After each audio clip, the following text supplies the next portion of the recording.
Join Stella Academy, Goa's best coaching for IIT, JEE and medical exam preparation. Register today for Stellar Talent Search exam. Admissions are open for repeaters medical batch for NEET 2021. वॅक्सिनेशनची तयारी जी आसा ही गोंय सरकार कडल्यान पुराय जाल्ली आसा.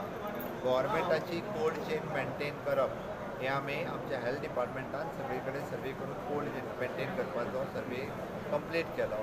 Private सेक्टरांत आमी कोणा कडेन कोल्ड चेन मेंटेन आसा ताजोय बी सर्वे रिपोर्ट आमी रेडी केला. द वॅक्सिनेशन ज्या पद्दतीन फेजीन दिवपाचें आसा, first for the medical worker, then for the senior citizen, then for the others, त्याच पद्दतीन गोंयानूय तें दिलें वयतलें. वॅक्सिनेशन आयल्या उपरांत गोंय स्टेट, गोंय सरकार हे प्रॉम्प्ट पद्दतीन वॅक्सिनेशन दिवपाचो कार्यक्रम करतले. नगरपालिका वेंचणुको पक्ष पावण्यार घेवपा विशीं अजून खंय कांयच थारिल्लें ना. Sir, municipality election party line अजून तरी तशें कांय ठरोंक ना. प्रुडंटा खातीर मकबूल माळगीमणी.